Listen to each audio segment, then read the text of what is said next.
Live from Los Angeles. Welcome back. Yeah, fix your posture. Sorry. We're live here in La La Land. Are you camera ready, You good, boys? brother? You good? Yeah, I think we're camera ready. We don't know what that means. So you are going this way. You are ready to travel across the country and do good. Tell us about this. Yeah, so Perry and I travel around the world usually telling stories of good, and I've done it for 10 years now. And then someone gave us an RV to use, and we kind of seen like the polarizing negativity in our country right now, and we're like, where are the good stories at? Because we travel throughout Africa and Asia, and we highlight all these good things happening, and we want to now bring it home to our own country. And so, yeah, someone gave us an RV, and now we're going to fill it with all of our friends, and we're going to travel the country for 3 months just looking for stories of good. Dude, pause. Wow. Pause. Dope. That's so dope. Right? How amazing is that? And then you can just like pull into Burning Man and then pull back down That's here where- after. that's the goal. Yeah. Yeah. How amazing is that? What inspired you guys to do this? I know you were saying a little bit that you've seen it or you sort of started other places and then you wanted to bring it to the States, but what was it that inspired it for you guys individually? I think for me, it was just the idea of purpose. So this whole thing is we're going to be documenting and creating a documentary on what it is for what purpose is, especially for young people. Like, how do you acknowledge purpose? How do you recognize it? And then how do you act on it? Wow. Love that. That's For you? crazy. Yeah, the same. I think we get very lucky because we sit in these meetings with all these nonprofits and these boards, and we hear their story and their heart of how it started, and it changes like the way we think. And we're like, man, I wish our friends and family could be in this room with us. And so we started using video to tell those stories, and now we're just we're excited to like go, and we're learning too. We don't know. Yeah, we're trying to figure it out as we go, but we just know that when you hear these stories, you feel a little bit more hopeful, and it casts a lot of doubt out and a lot of fear that maybe we kind of like conjure up in our own minds with our culture. So Man. So who gave you the RV? just a friend. Yeah, a friend had it, and Wow, he wasn't that's using it. quite a and- friend. Yeah, I know. And so we're gonna fill it with 7 people, 7 guys, and we'll have girls coming in too. So who are these lucky 7? Who's this dream team? It's some like awesome friends that we just got like within our community, and everybody's like either, like content creators, bloggers, photographers, and just storytellers, kind of in the same vein that we're And there's some young kids. So a kid that I've mentored for the last 5 years, he's an inner city kid from Denver. He's coming. He flies in today Wow. into LA, and he's coming with us. So and then he we have a couple mentors. younger kids. Like, They're 19 years old, Yeah, they're and gonna come and help us and then out. we're going to open up a competition through social media for people to join us. So the RV sleeps 8 people, and sometimes there'll be 5 or 6 of us there because people have to travel, and we're going to fly fans in to come join. So Wow. yeah, Right? Yeah, or you guys want to Come come in, amazing. dude. Sign me We have to up. take the morning LaLa lane on the road. That would be awesome. Yeah. So your Kickstarter is really interesting because not only could people donate and contribute, but they donated to a specific cause, right? So like a $10 donation was a hug. Tell us about that. Yeah, well, normally like Kickstarters are like products, like a backpack or whatever it is, and ours is just kind of like this trip and this documentary and this whole like I guess movement or like the purpose behind it. And we launched it in like less than 2 weeks, and we really didn't think it was gonna happen, and then it did, and we were like, oh crap, we have to actually like plan this whole thing. Yeah. So we leave in 2 days and. So what are you planning on doing? Take us a little bit through, like, what can we expect? Will we watch so in something? different cities around the country, we're going to be hosting these events, kind of like a festival or a flea market for nonprofit and social impact companies that anyone can come to, whether it's at a venue or a park, and we're going to have a microphone, food, like dancing, all that stuff, just to like spread this idea and build that community of kind of purpose and impact. Wow. Our whole mission, I guess, is like serve locally, dream globally. So we encourage people to still travel the world. We learn a lot about ourselves through traveling, but we want people to serve locally more than anything. We want people to find out about nonprofits and causes in their own community so they can find that purpose maybe that they're thinking they have to travel to go find. And then we want to bring just amazing, like-hearted and like-minded people in the same room, and they can all like find that they're super passionate about the same things, and they can start nonprofits or for-profits together. And that's the goal, is we want to encourage people. I think LA, you meet, like I said, we love to be in LA because you meet people and all they do is throw gas on your fire. Yeah. And I think there's a lot of devil's advocates in our culture, but there's never angels advocates. Like there's no one just like encouraging us and telling us everything that can go right. And so we want to just show up to communities and hear people's stories and passions and things that they want to share with the world. And we're going to just encourage them and highlight it through video and film and just give them like, I guess like the steps they need or the community that they need to make it So what do you happen. think people can do locally? Because we agree, and we're involved with the Karma Coin, and we usually, I don't know if we have heard it about anymore. it. Yeah, so this is how they started that thing. Is basically there were two guys that wanted to do good, and they started going, well, which nonprofits should we, donate to? And they're like, we don't even know if this money's going to get to these people. They're so out of touch. We don't get to see the results. And they're like, let's just start doing some good deeds, right? So what can people do you think? Like, okay, we're in LA. Obviously, we have like 57,000 homeless. There's like a zillion things we can do, but anything that you can say for the people out there that want to make a difference, what could they do today in their hometown? Oh, well, we always bring it back to simplicity, acts of random kindness, where you buy the person's coffee or you pay the person's meter. Like those little simple things, I think just start your culture inside yourself of giving back. But we go down to Watts and we work with kids down there at the Watts. It's called Red Eye, and you can go mentor kids in Watts. And there's a community center that just got developed. Actually, like it launched last week. Cool. And then there's Dream Center that works a lot with homeless and people recovering. So we're gonna have at our event, we're gonna have all these people come speak at it. And every event we're gonna have nonprofits talk about what they're doing, and then hopefully people can go network and connect. Cool. I'm very curious, what planted the seed in you both to do this? I mean, was there a challenge or a pivotal moment in your life? I don't know. I mean, Like one time I stubbed my toe. Really? Like, were you just literally born with it? no. So I guess it started because, like I said, I'd been traveling for 10 years. I was 19. I went out of the country for the first time in my entire life, and I guess like my bubble was popped. I was this American bubbled kid that I never knew about like culture and possibilities and purpose. And I remember sitting in Thailand being like, why did no one ever come to my high school and tell me about like the things I can maybe do for the world or like the journey within myself? And so I traveled for a while, but now I speak at high schools and mentor a lot of kids. And my biggest thing is the goal is be the person you wish you had growing up, And so no one ever came to my high school and told me that I can like volunteer and give back and have a purpose and not compare myself to my high school mates anymore, because when you find purpose, you really stop comparing. And so, I guess the biggest passion is high school kids and college students and young people, because we never really had that. Maybe I never had that, I guess. No, totally. Yeah, I mean, I'm from like kind of smaller farm industrial town, and I always wanted to make videos and stuff, but then it's like, and tell stories, but then it was always like, what kind of stories do I want to tell? And just kind of developed over time and through traveling and seeing kind of like, underdeveloped places around the world, this kind of like, turned into what it is now. Just love that. It's interesting. One of the themes that I hear consistently is that, when folks travel, and they travel a lot, that even though it seems like the journey is all about out there, it's really things that they learn about themselves. It's an inner journey that really transforms them the most and has the greatest impact on them. For you guys, what would you say you've learned either about purpose or about yourselves? Still in Jez's question usually, that you would want to share with other people?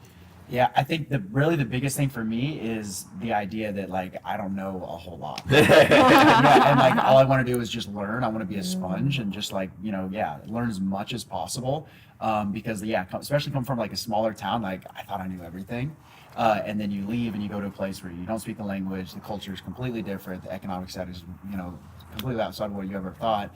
And it's like, wait a minute, I know nothing. So definitely. Interesting. Where do you guys? I want you to answer that also. So sorry. Answer that first. And I have a question about. I don't know. I guess like my mentor said something really cool, and it's kind of like but he said the greatest distance you'll ever travel is 18 inches from your head to your heart. You might have heard that, and so I love that because I've traveled to over 70 countries all around the world for 10 years, and I love the world, but there's nothing like the inner journey, like you just said, and to connect your head, your mind, because all of our minds are brilliant and all of our hearts are very, very passionate. And when you connect those two, something euphoric happens within our own like soul. To that, it's like just that divine moment of like, wow, like I just need to, I guess, live simpler, but also just like live for people. I think the way I look at it is, in high school, all I had was like a mirror to myself. I was like, I'm gonna be late to class. What do I look like? It was all about me. And then when you turn that mirror into like this window and you look more of like, wow, there's a lot of people I can help. There's that girl crying, there's that homeless person, or life just becomes so much more rich, Wow. And like we talk about wealth. So powerful. He's preaching our talk. Yeah, I know. I like it. Amazing. And I it love becomes that. happier too. It becomes much happier because you're not focused on everything that's going wrong within you or within your life. You're focused on how you can help other people. Yeah. It's beautiful. So great. I love that. So the question I had was actually about technology. So here you are, you go out on the road, you're going and doing this epic journey. Where are people going to see you? Are you going to live stream on things? Do you have a particular platform that you want to go on? Yeah, I mean, we're gonna have YouTube, our Instagram, and live streaming all the time. Yeah, absolutely. Cool.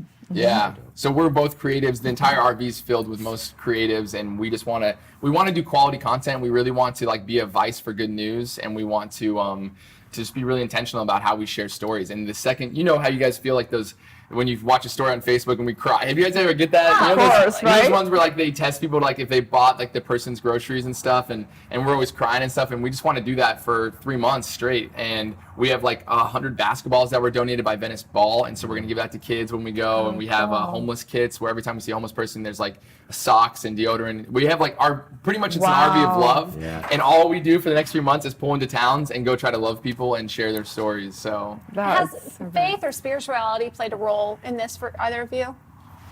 I mean, for me, I think it's just like self-discovery, like trying to figure out like that idea that I just need to learn more because I don't know as much as I thought I knew. yeah, Me I neither. think faith for me is everything. Like I guess like what I think is like the opposite of faith is sight.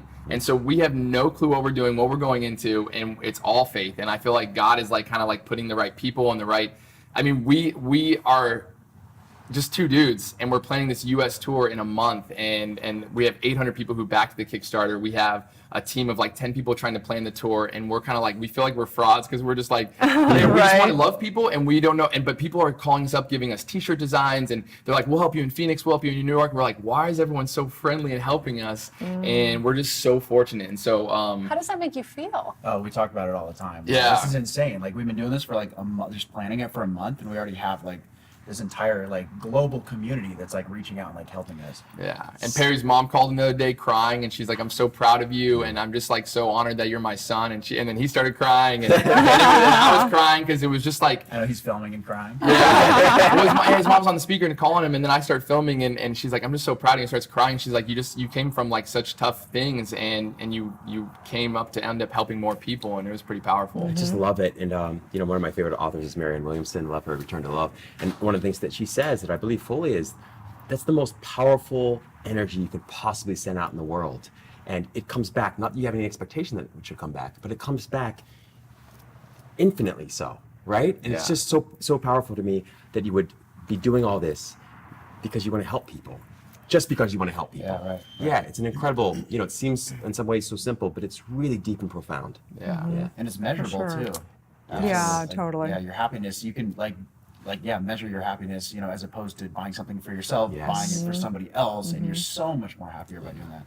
And it's beautiful because you can't, but at the same time, you can't quantify love. So a lot of people, we've had a lot of mentors that have been calling us, and whether it was about the Kickstarter, they're like, you need 6 months to plan a Kickstarter, not 2 weeks. And we're like, we know. And they're like, you need all this team to plan it to. I'm like, we know. And we don't have an answer. Everyone's asking us a million questions. Like, we don't know, but we know that we're supposed to be doing this. You've mentioned your mentors a couple times. I'm wondering, who are they? One of my mentors, his name's Tommy Spalding. He's a New York best-time selling author. He writes about hard-led leadership. He pretty much coaches CEOs of Fortune 500 companies how to say "I love you" to their employees and like how to love their employees. And so him and I started a high school mentor program called National Leadership Academy, and we teach high school kids how to lead with like love. And so Tommy Spalding's one of mine. I don't know. Yeah, a lot of mine are like family friends and stuff like that. Yeah. Barack Nice. Obama's another one. You're going to text Barack Obama. Let's get him on the show. Good morning, LaLa. Yeah. We met our hero the other day, though. His name's Tom Shadyac. He's a Yes. director who made like Ace Ventura and Liar Liar and Patch Adams, and he made a documentary called I Am. It's a great one. And we called him trying to help him get just wisdom and encouragement. He lives in Memphis, and we're longboarding in Venice the other day, and he's on a bicycle, and we rode right by him. Awesome. Shots. And insane. it was It the was- most serendipitous moment of Like our literally lives. meeting and like hugging and talking to your hero for like half an hour. And just like, And then at the end, he goes, "Maybe I could produce your documentary," and we're just like, What the? Yeah. See, so go ahead. Yeah, yes. There's so much I want to say about that. That's what happens in LA. This is what happens in the world. Yeah. When, quite honestly, this is what happens, I feel deeply, that when you shift simply from fear to love, miracles happen. And they happen in ways that you can't expect. Something that Andy talks to us about all the time, the producer of the show. You know, he says it in different ways, you know, all the time. But for me, what I hear is when you move from fear, that perception of fear, to love, miracles happen. And you guys are a perfect illustration of that. Yeah. it was actually insane. And we want people to know that we like, you know, people think that we have certain things that they don't have. Maybe they can't do what we're doing, but we don't know what we're doing on some Yeah. level.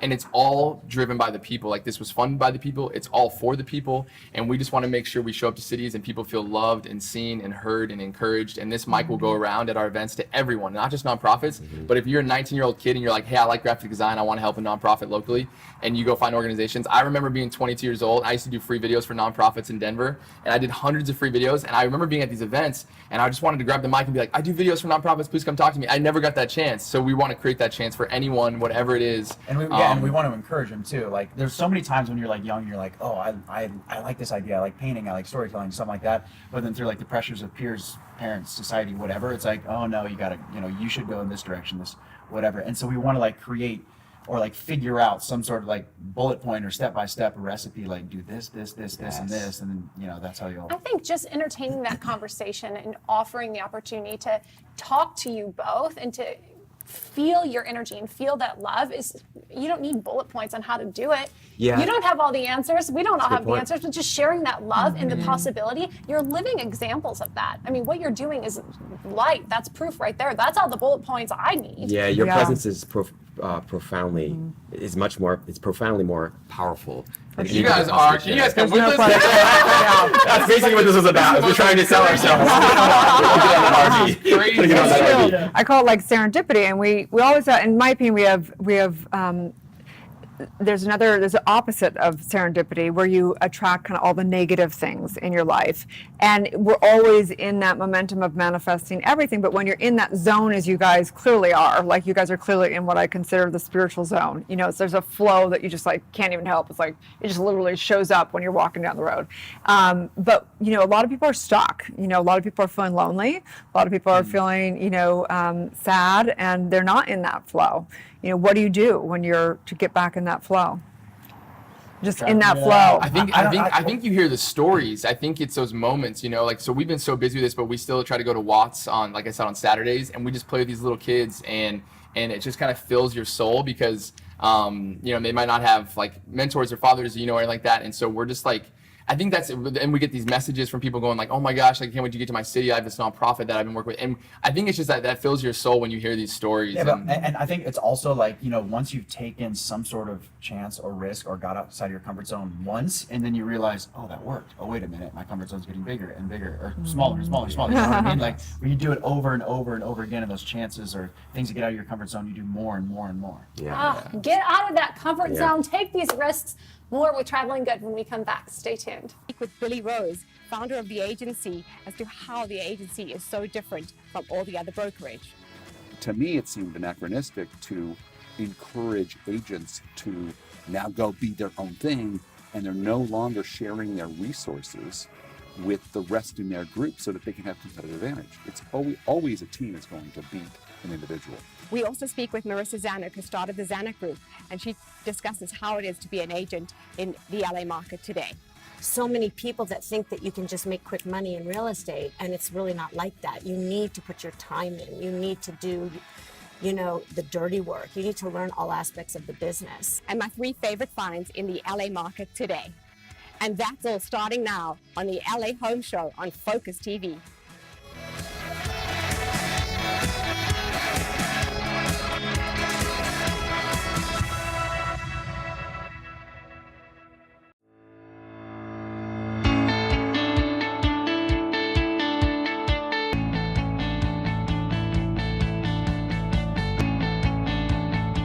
Hello, Los Angeles. I am your host and producer, Alex Worley, filming inside Focus TV's West Hollywood studio. Welcome to Empowerista, a show dedicated to highlighting female trailblazers and empowering you to turn your barriers into breakthroughs. Hey guys, I'm Amy Paprath. And I'm Justin Walter. And this is What's Good, the show that's dedicated to positive, uplifting stories from all over the globe. Welcome to Good Morning LaLa Land. I'm Dr. Erin. I'm Rob Mack. And I'm Jessica Moye. And we're making history as the first live streaming daily talk show. This is where all kinds of shit happens. Monday through Friday, we are going to be streaming to you live, Los Angeles, at 9 a.m. Pacific time on Facebook, Instagram, and YouTube.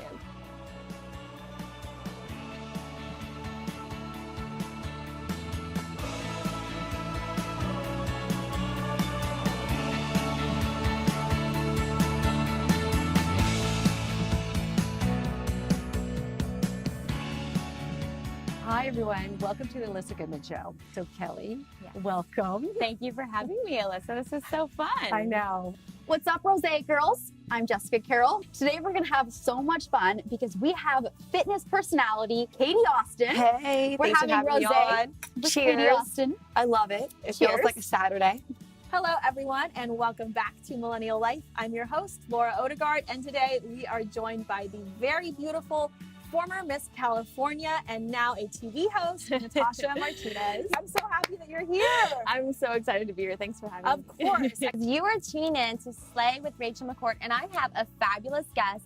In studio with me is Liza Glukoff. She's just been named executive producer of programming at Awesomeness TV. I mean, no big deal, but huge. Hi. Thank you. Hi. Are we so excited right now? We are so excited. I mean, we Thank have you for having me. roses, we have perfect lighting, we've got some Spa Girl vodka in case we get a little crazy. Hey, Dr. Erin here, teaching universal law and spiritual truth, having a conscious conversation in the heart of Hollywood. And I'm honored to have the guest today, who is Christina Pascucci, who is amazing. Thank you so much. Oh, it's an honor to be here with you. I so appreciate it.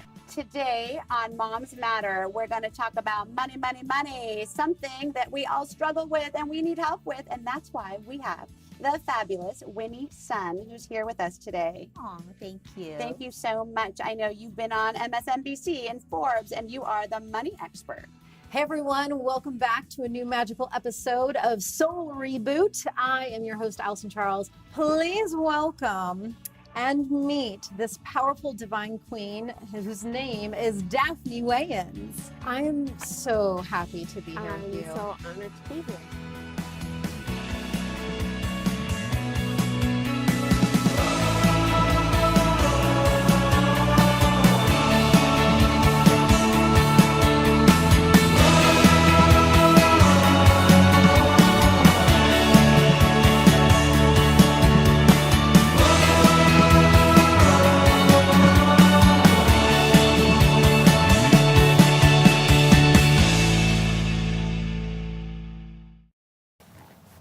Live from Los Angeles, welcome back to Good Morning La La Land. We have the creators of The Traveling Good here with us today, BC and Perry. So where is the first stop on this tour?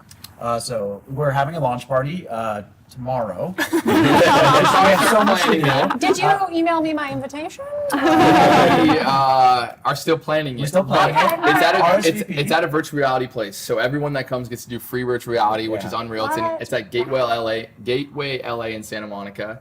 And they gave us the whole studio, and so there's going to be a puppy pin where there's going to be dogs you can pet. It's going to be like kind of Instagrammable because we want to make it fun, and our RV will be there. People can take pictures inside the RV. It's just going to be the best time ever. So we LA tomorrow.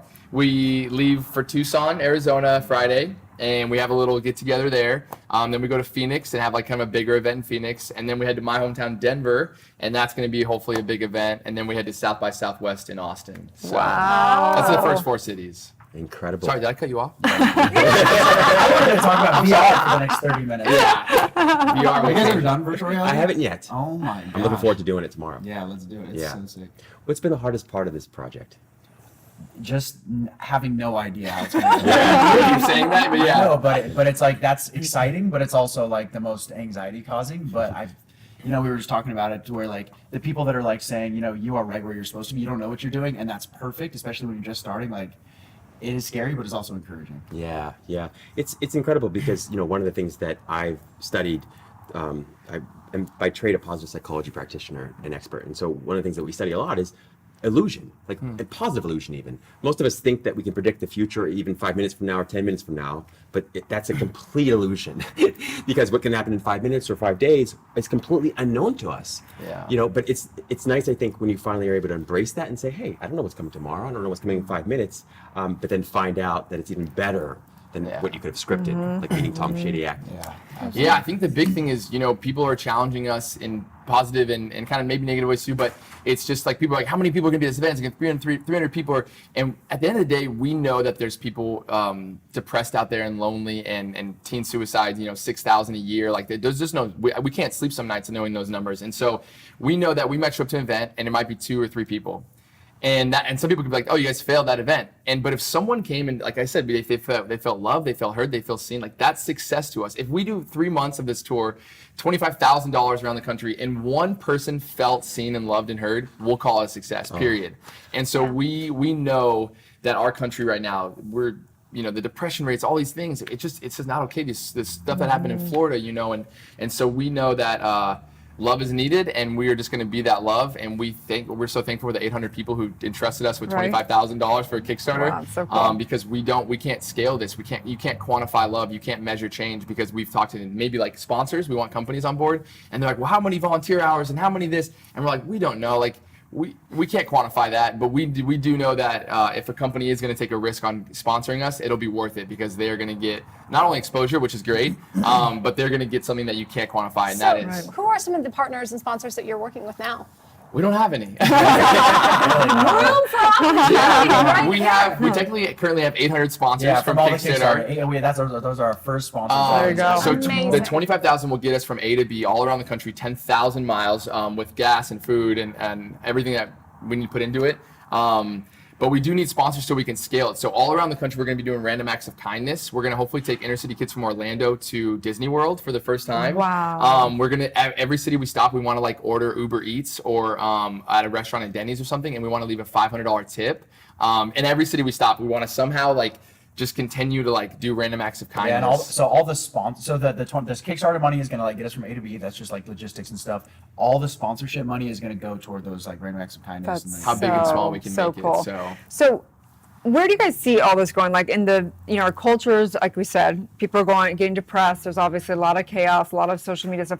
You guys are in kind of unique area. First of all, you live in Venice. It's like a very specific culture to our country. In my opinion, it's like kind of very conscious, very open in the heart chakra, trying to make a difference, eating good food, trying to do good. Where do you think that movement's going? Is it going towards festivals? Is it going towards conscious like commerce? Is there anything particular that you see it going? Yeah, I mean, we hope it expands, but we also realize that it is kind of a bubble, and like go back to like a small town, kind of like where I'm from, and it's like not like that at all. It's completely different, but I do see it growing. Like when I first moved here like a year ago, and it has kind of like shifted even in that short amount of time. Really? So yeah. Like how has it shifted in the year? Just like I hear more people that are kind of like within that same vein of, I guess, like consciousness or whatever and just like having that healthy lifestyle or whatever you want to call it. Yeah. Well, LA, I think, is the epicenter of culture, right? For not only the U.S., but the world. So whatever happens in LA happens in the U.S., and whatever happens in the U.S. affects all the 197 countries around the world. And so if we can go and infect the culture and kind of like add this like hope and love and positivity and conscious consumerism and consciousness. And that's kind of what people think they have to come to LA to make friends like this. And so we're coming to the people. We're bringing whatever LA is like you like about it, and we're coming to you guys, your hometowns. We're coming to like Elkhart, Indiana has like, not less than 100,000 people. We're going there, and we're going to all these places, and we want to make sure people don't have to travel the world to make a difference. They know that, and they don't have to be in LA to find community and friends. And so it's one of the most beautiful things about the project. And you're right. And just living in this day and age, we live in a flat world. Right, and so you can touch people all the way across the world simply by through the touch of a button, and it's fantastic. I appreciate you guys doing that and sharing the love in the way that you are. Thanks. Yeah, thanks. Do you have like a quote or a mantra, affirmation, something that you're living by? I mean, I guess we have a lot of different quotes. I mean, I guess like with the traveling good, a lot of the times we say, serve locally, dream globally. Yeah. That's Yeah, what I we love talk about that. quite a bit, because we still want to encourage traveling, because it's traveling and there's a lot of things that you learn and stuff like that.